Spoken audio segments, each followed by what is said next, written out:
So if you have a Bible, turn to John 13. John 13, we'll start in verse 21. I want to talk tonight about the idea of leaning back. Like John Mark said, I went on sabbatical for a while and learned just a lot of stuff. And one of the things that I've learned is that the posture of a disciple of Jesus is one from a place of leaning back on Jesus. So I want to talk about that idea, and I want to come from it. From John chapter 13, verse 21, we'll start there. I'll read down to verse 29. I'll pray. I'll ask the Spirit of God to illuminate our hearts, and then I'll get into tonight's teaching. So John 13, verse 21.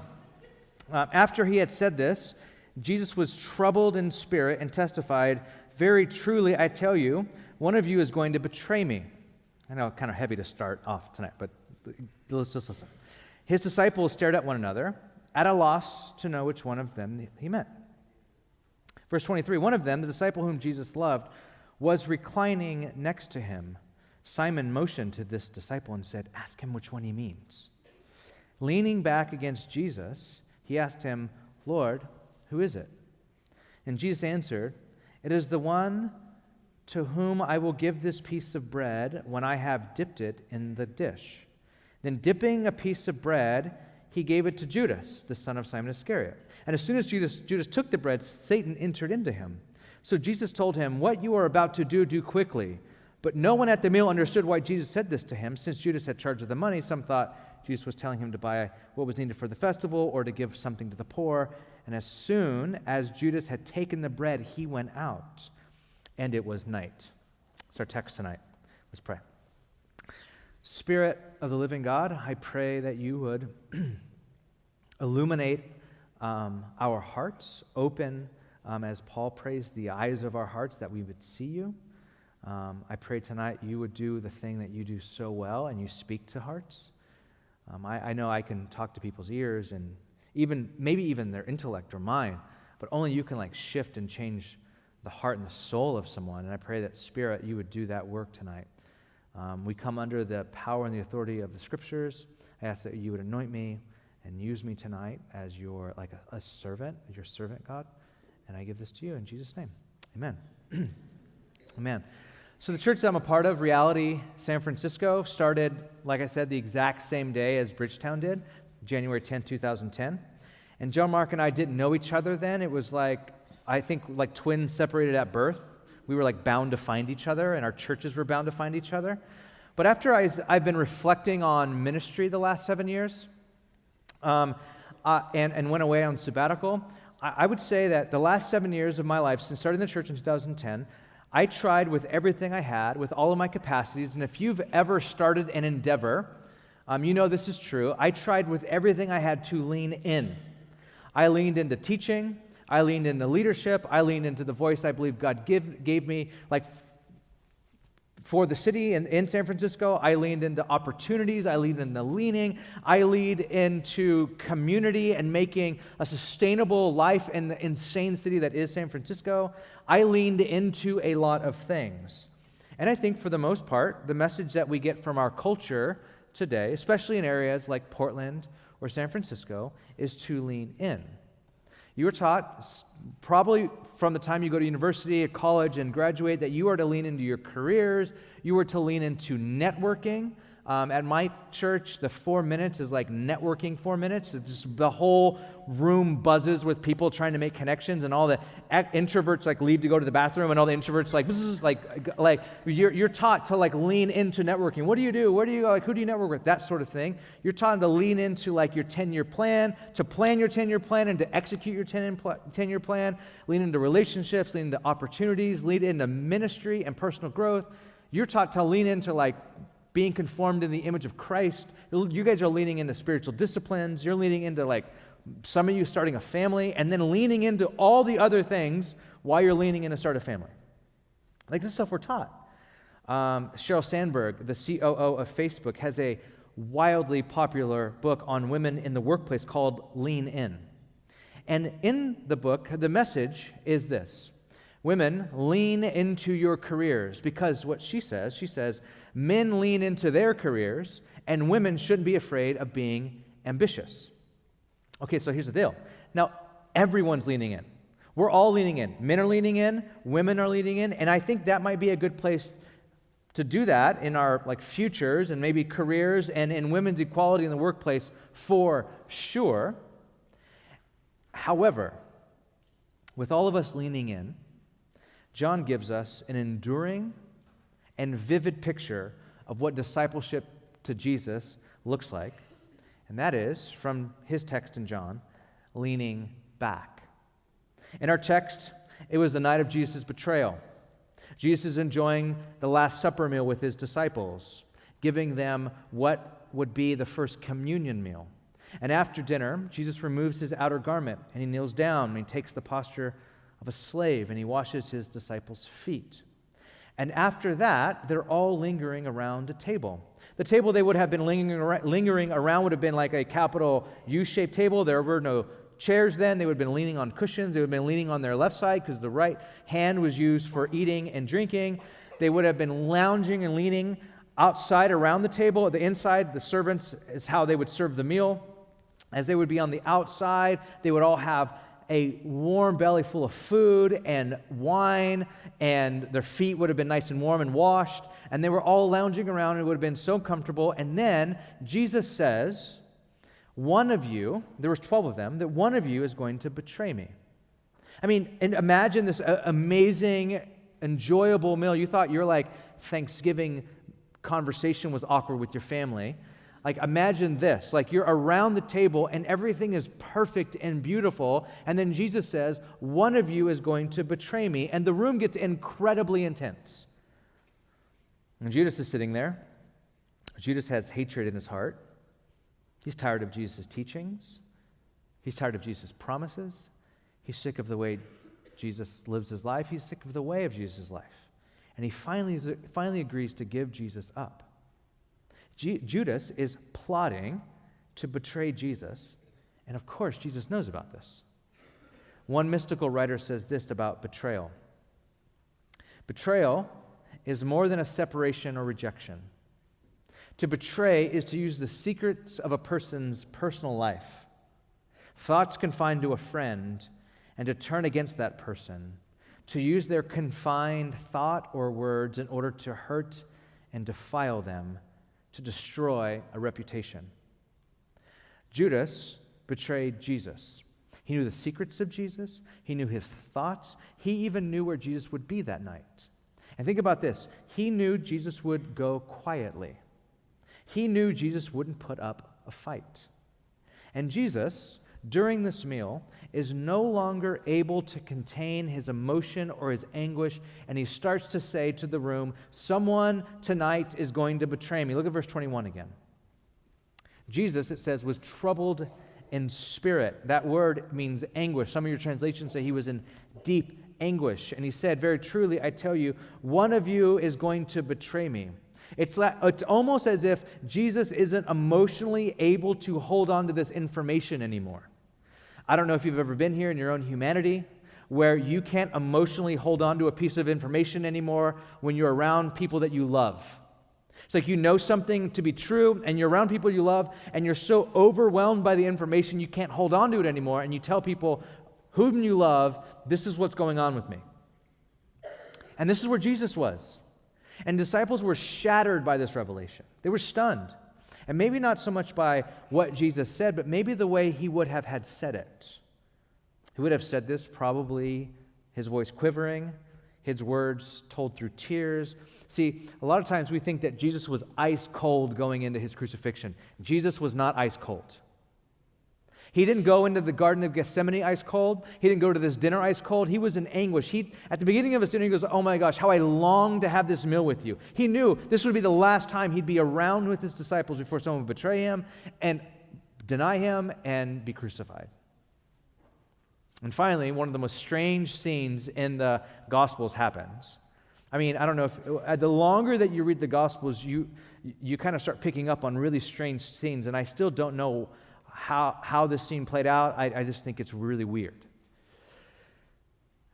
Jesus says, someone's about to betray me. Peter turns to the disciple whom Jesus loved. We know him now to be John. But the disciple whom Jesus loved, Peter leans over to John and goes, John, ask him who it is. Just whispers it. Just ask him. And John's leaning on Jesus. We'll get there in a second. And he's like, Lord, who's going to betray you? And then Jesus goes like this. He says, okay, I'm about to dip some bread into a cup, and whoever I give that to is going to be who's going to betray me. Here you go, Judas. And Judas is like, thank you? Like he eats it. Like how weird is this? And the disciples are like, wait, what's happening right now? Like that's a strange way to call someone out. Super strange. Almost passive aggressive. It's just really, really strange, right? It's like, for you? And he's like, for me? Thank you. And he's like, go do whatever you can do it quickly. And then he leaves. Okay? It's just really weird. So Judas finally leaves the room, and then John makes this comment. He says this, it's on the screen. Verse 30. He says, as soon as Jesus had taken the bread, he went out, and it was night. Now, why does John say it was night? Because it was night.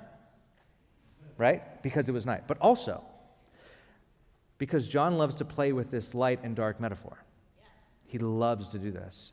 John 1:4 actually starts like this at the very beginning of his book. In him was life, and the light was the light of all mankind. The light shines in the darkness, and the darkness has not overcome it. This is him playing with these polarities. He does this in 1 John. He does this in the Gospel of John. Light, dark, day, and night. John loves playing with these polarities. And so here, when Jesus, who is the light of the world, is about to be betrayed, John says, and it was night. Why? Because it was night, and also because Judas was turning away from the light of the world and stepping into the deepest darkness and most cold place anyone has ever known. Judas was rejecting Jesus' love. And it started by Judas losing trust in Jesus, and it progressed to opposing Jesus. We have several accounts of this. And it culminated to the outright rejection of Jesus' love. And from that point, no light could come in anymore. Judas was in utter darkness. And the darkness and the decisions that you make in darkness are some of the worst decisions humans can ever make. And it was night because Judas was stepping into darkness. Now, at the same time, we're given another polarity. We're given this cold-hearted Judas who's about to betray Jesus, who steps into darkness, who steps into the cold of night, and at the same time, John paints this other disciple. He starts to contrast this with a disciple who he calls the unnamed disciple. We don't know who he is in this narrative. We know he's John now, but let's just suspend our judgment for a second. John writes this like we don't know who he is, and we're told it's just the disciple whom Jesus loved. And we're given this polarity, another polarity. Darkness, cold, away from Jesus, betraying Jesus, and then a disciple who is literally being warmed by the body heat of Jesus, who's leaning up against Jesus, who is truly leaning on the light of the world, who's in complete light, who's absorbing the warmth of Christ, who's there in trust, who's there in comfort. The text almost makes it look as if the disciple gets closer to Jesus after Christ confesses his agony. Because at the beginning it says that he was next to Jesus, and then when Jesus says, full of anguish, someone's going to betray me, it says he's leaning on Jesus. It's as if he feels the heart of Christ break and he moves closer. It's like when you're with a friend and someone you love and you can see their heart breaking and you see them get emotional and you move closer to them and you pull closer to them and you might even pull them close to you. This is what John's doing. John is so connected to Jesus that he feels Jesus' heart breaking and he moves in. He gets closer. He's that close where he's that intimate with Jesus where he knows Jesus' heart. And like I said, we're not told who the disciple is next to Jesus, which I like, because it could almost be any of us. It could be almost any disciple whom Jesus loves. And we see this polarity. Judas rejects Jesus' love, and the beloved disciple absorbs Jesus' love, draws near to Jesus' love, literally places his body up next to Jesus' body. Now, these might seem extreme to you, but John loves to write in extremes. If you've ever read his letter of 1 John, he's either saying, you love God or hate. You are with God or against God. So here he's drawing another one of those really stark contrasts. You are either turning into a Judas, rejecting Jesus' love, going further and further into the cold of the night, or you are drawing closer to Jesus' intimacy, drawing closer to his heart, closer to his person, into the warmth of his heartbeat. Those are the two sort of ways that you can move. So let's meditate for a second on the image of this beloved disciple whom is next to Jesus. Let's just ruminate on this for a minute. As they are reclining around this table, remember there are no chairs, just cushions. This disciple leans back on Jesus. It says that he's on Jesus' chest, or in some of the translations, it says that he's on Jesus' bosom. Now, I'm not trying to bring the word bosom back. I'm just acknowledging that it's a really great word, and it's just a good bosom, right? So if you have Old King James, if you're still rocking that, it says he's on the bosom of Christ, right? So it's a very intimate picture. You're like, wait, what? Like, I didn't realize Jesus had a bosom. Like, yes, he did, and it's just like his chest, right? He's on his chest. And when you put your head on someone else's chest, your ear is right above that person's heart, so that you're able to hear their heartbeat. Think about that. The disciple whom Jesus loved is leaning back on Jesus, his head on his chest, his ear above Christ's heart. He's able to hear Jesus' heart. And with this, we get John's ultimate image for discipleship. Discipleship to Jesus means a lot of things. You guys know this.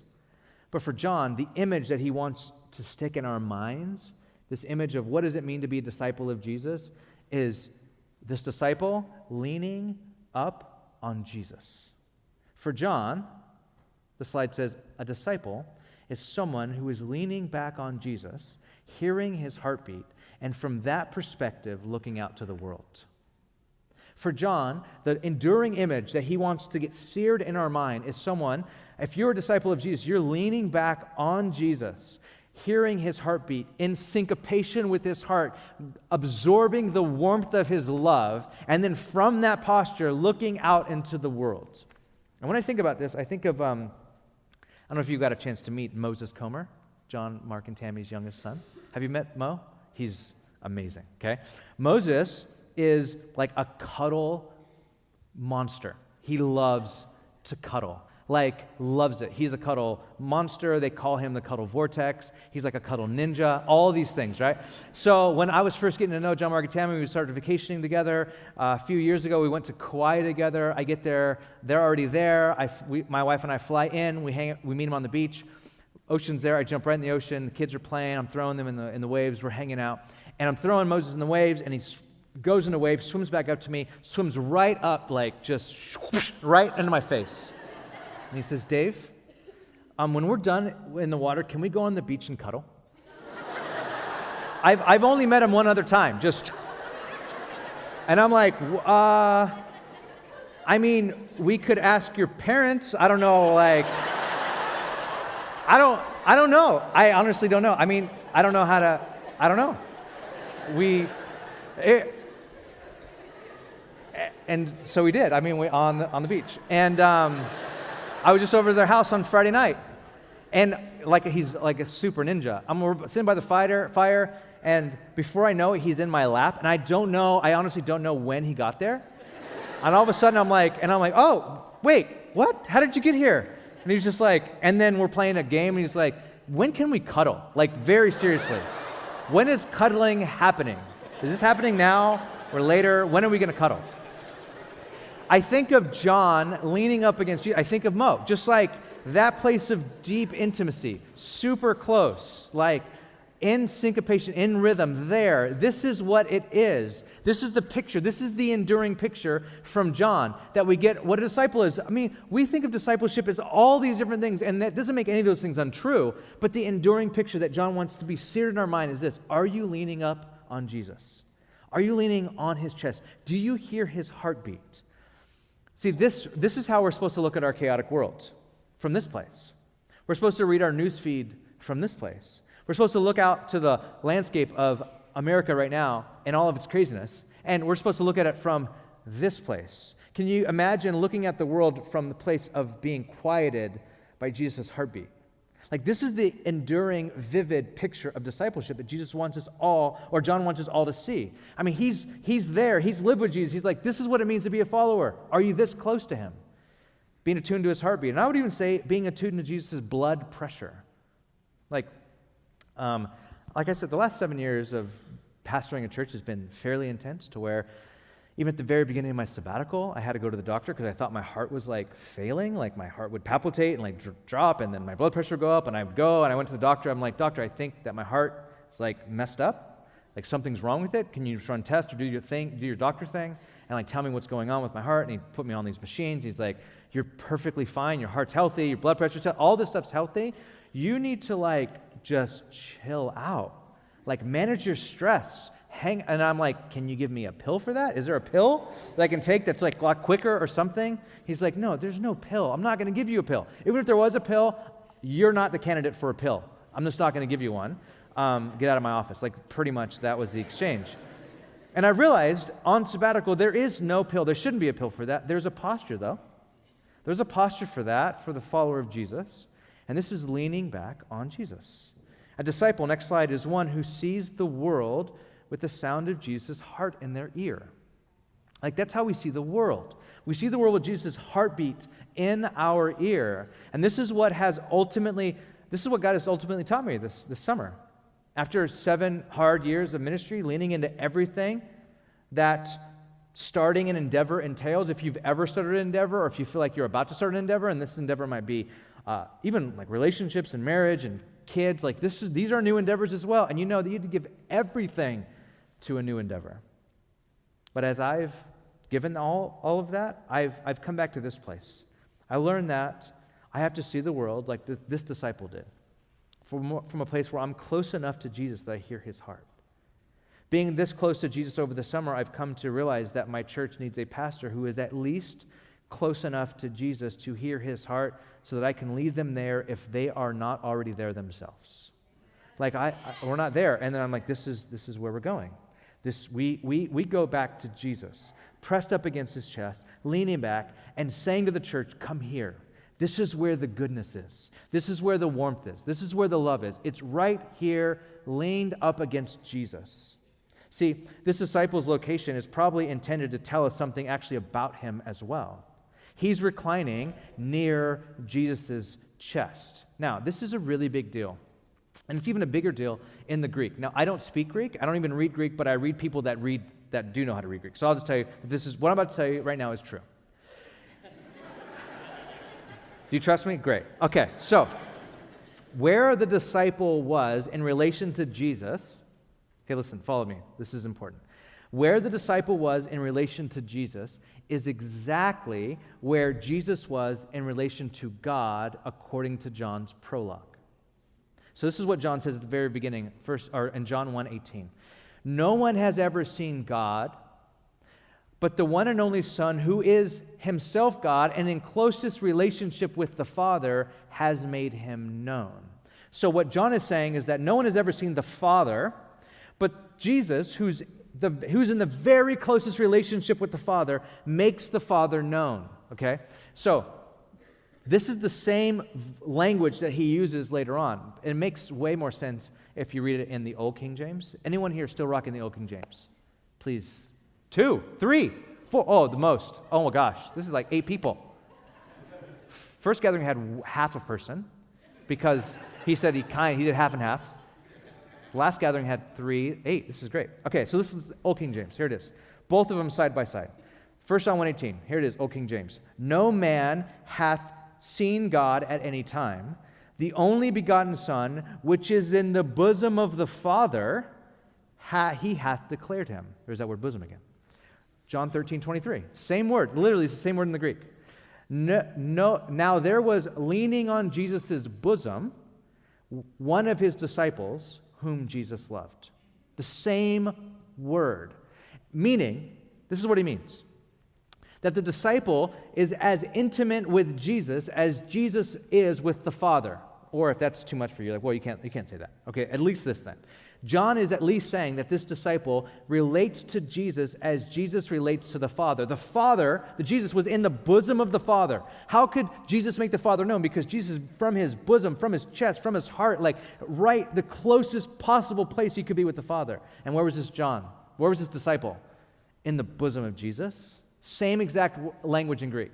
In the very place of intimacy with Jesus. He was right there. Also saying that I think this has huge implications for me as a pastor and for you as followers of Jesus. Because how in the world do we make Jesus known in Portland? How in the world do we make him known? And I think John is saying the answer is to know Jesus.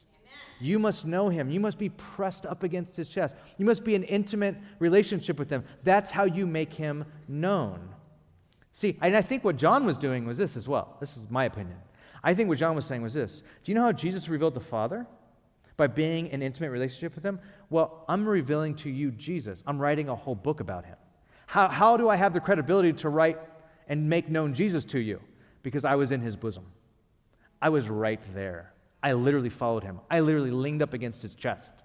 I could make him known to you. I can tell you about Jesus because I was right there. And I think the implications for us are the same. How can we make Jesus known? Because we're right there. We're that close to Jesus. We're like cuddle monsters. We're like right there, right up against him. So, next slide. Intimacy with Jesus has revelational relevance. Intimacy with Jesus is how we make Jesus known in the world. This has huge relevance in how we make him known. Meaning we can make Christ known because we know Christ.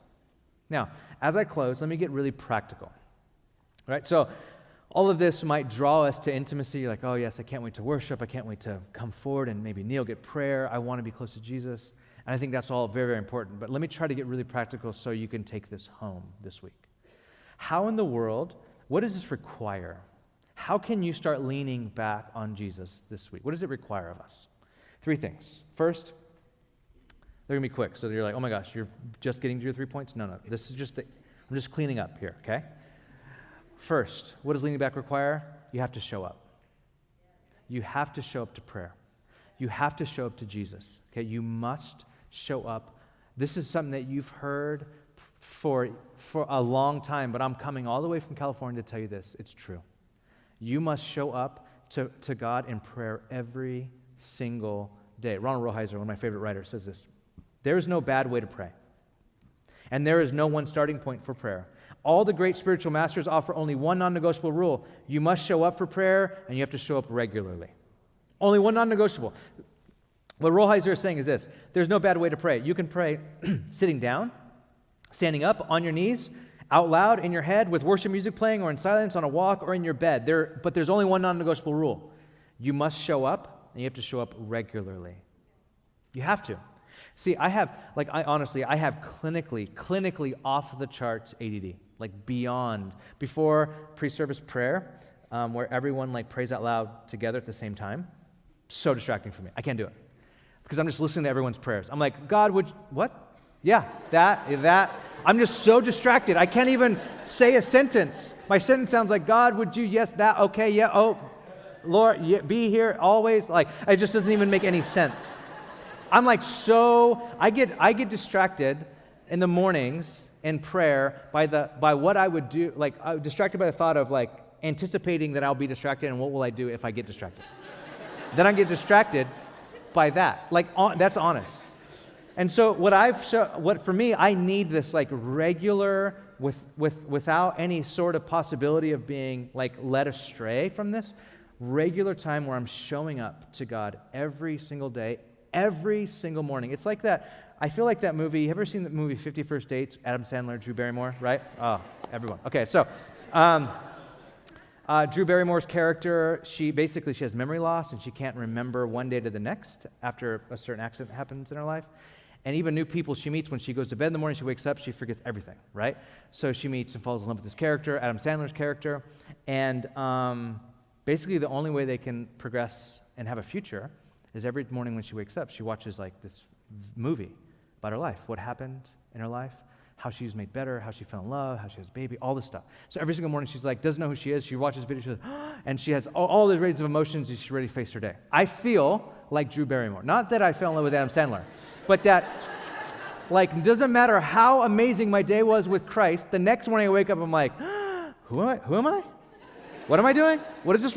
I'm a pastor? What? Like, that sort of thing goes through and I need time. This is me. I need time every single morning to remind myself, I was once this, and Jesus did this, and this is what I'm called to do, and this is how I have to show up to the world, and this is how God's redeeming, this is how God's called. Every single day, you guys just went through an identity series. Every single day I have to wake up and I hear God speak my identity over me. Every single day, because I forget. I go to bed, I wake up, I forget. That's just me. You might be in a similar boat, and and this is the three things I ask myself before I move on from prayer in the morning. I ask myself 2 questions and a bonus question. The bonus questions happen sometimes. If it does, I'm having a great day. If it doesn't, whatever. But the 2 questions and a bonus, here they are, real quick. Was my heart warmed? Meaning, was it calmed? Was it set to the pace and the pressure of Jesus and the blood pressure of Jesus? Did I feel like my heartbeat matched his heartbeat? Was I calm? Was the peace of Christ on me? Have I got there? Second question I ask myself is, was my identity recalled? Who God is and who I am in God's big world. Was that recalled for me? And the bonus question is, was my life directed? Do I know, is there someone I need to speak to today? Or as I go into this meeting, is my life directed? Do I step into, and that's a bonus question, because some days I don't get there, to be honest. But I need my heart to match Jesus's. I need to know who I am in Christ before I step into my day. Second thing this requires is to put away distraction. You must put away distraction.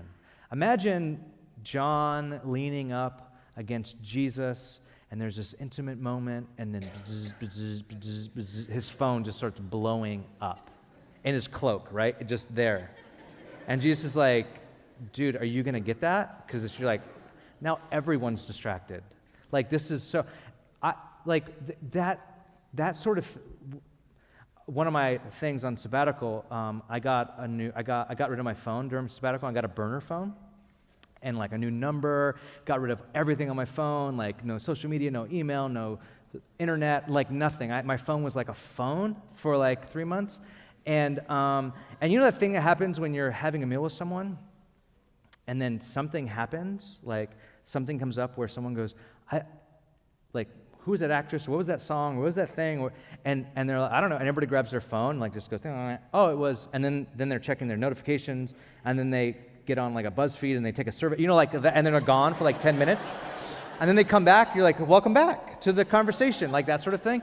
So over sabbatical, that was not a thing. So what happened was, every time that happened in a group of people I was with, I just go, let's just not know. Just not know. And my wife got so sick of it. She's like, well, who is that? I'm like, I don't know. Let's just not know. Let's just sit and not knowing something. What does that feel like in our body? To not know something. And then to leave the table still not knowing it, and then you ask someone you talk to, do you know this? They're like, I don't know. You're like, me neither. Let's just not know. Until you find someone who knows, right? So this was a thing for 3 months, and it was amazing. And there's all kinds of things we don't know. Here's the thing that I still haven't looked up, and you better not look it up tonight. I would ask everyone I would have a meal with, over my sabbatical, ask him this. Why haven't you ever seen a baby pigeon? And they're like, or I ask them, have you seen a baby pigeon? They're like, no. Wait a minute. Why haven't I seen a baby pigeon? I'm like, I don't know. Let's just not know. I hate pigeons, but now I have mad respect for pigeons because I haven't met a single person who's seen a baby pigeon. You have? Someone has. Don't talk to me afterwards. Please say you didn't Google it, though. Don't. And I just don't know how. I'm like, I respect pigeons now because they can keep a secret. It's hey, I hate you, but mad respect. You can keep a secret. No one knows where your babies come from. And there's millions of you all over the city. For me, our culture has this, is a powerful narcotic. And narcotics are good and bad at the same time. The good in narcotics is that it soothes us and protects us against raw pain. And our culture has within it the very kind of thing, from medicine to entertainment, to shield us from suffering. So we're suffering, we can take medicine. We're emotionally suffering, there's even forms of entertainment that soothe suffering. And that can be good sometimes, but narcotics can be also bad, especially when it becomes a way of escaping reality. And this is what our phones They know this. They know this in Silicon Valley. They know this. This is why the people that are creating this stuff don't let their kids play with it, but they give it to us. I know this firsthand. I know this because I talk to them. This happens. They know that we're completely addicted. They know it's rewiring the gray matter in our brains. They know this. They know it's a powerful narcotic, but they will not. Our cultural narcotics shield us from having to face deeper issues in life. We are so distracted by our phones that we don't ask each other questions of faith, forgiveness, morality, or even mortality. Things like our phones and entertainment can be set against the interior life, keeping us so preoccupied and so distracted that we don't ever focus on deeper things. Because as soon as a deeper thing comes, we just go to the thing, the hit, something else, check our something. And what has been created in tech industry has made our lives wonderfully efficient and has also conspired against depth of our own souls. We have become so attentive to so many things that we aren't attentive to anything, particularly what's deep inside of us. So in order for us to lean back, we have to put away distraction. You have to put away the possibility of distraction. I'm saying like, not your phone's on silent, everything's off. Turn off every bit of technology in a room and be silent before God. And like, I cannot even, without the possibility of being distracted. This is important. This is so important. Lastly, and I'll close here, you need to let go. I know this is kind of esoteric and maybe a little bit cliche, but I think this is really important. There are a lot of visionary leaders in here. Many of you can see a future life or a future world and order your world to make that life happen.